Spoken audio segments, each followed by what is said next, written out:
Perkenalkan, nama saya Ulita Babu. Saya dari kelas D jurusan PAUD. Di sini saya akan menjelaskan refleks perkembangan pada bayi.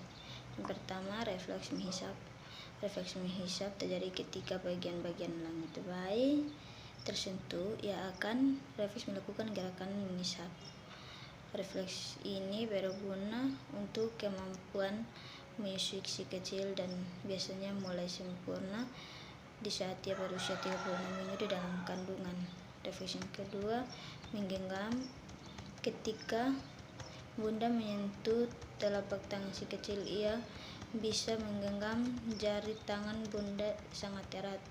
Gerakan ini dikenal dengan istilah refleks menggenggam. Umumnya refleks menggenggam pada tangan akan menghilang ketika si kecil berusia 5-6 bulan. Ketiga, refleks mencari. Refleks mencari terjadi akan peningkatan kekuatan otot pada lengan dan tungkai sisi ketika bayi Anda menoleh ke salah satu sisi. Refleks mencari akan terjadi ketika pipi bayi diusap, dibelai atau disentuh bagian pinggir mulutnya. Sebagai respon, bayi itu memalingkan kepalanya ke arah benda yang menyentuhnya dalam upaya menemukan sesuatu benda yang dapat dihisap.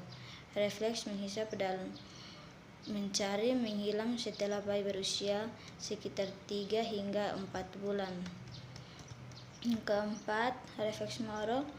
Refleks moro dengan kata lain refleks kejut, sebab biasanya akan muncul ketika bayi merasa terkejut.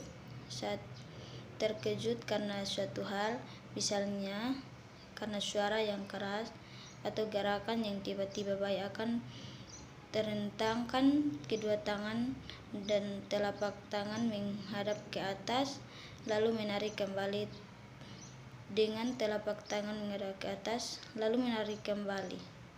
Terkadang bayi juga akan menangis. Suatu respon tiba-tiba pada bayi yang baru lahir terjadi akibat suara atau gerakan yang mengejutkan. Refleks yang kelima, Babinski. Refleks Babinski akan muncul ketika bunda menggoreskan jari bunda ke telapak kaki si kecil dari tumit ke sisi luar telapak kaki hingga ke bawah ibu jarinya. Ibu jari kakinya akan mengarah ke atas dan jari-jari lainnya akan terbuka. Refleks ini umumnya akan menetap hingga si kecil berusia 2 tahun, tapi bisa juga menghilang sejak 1 tahun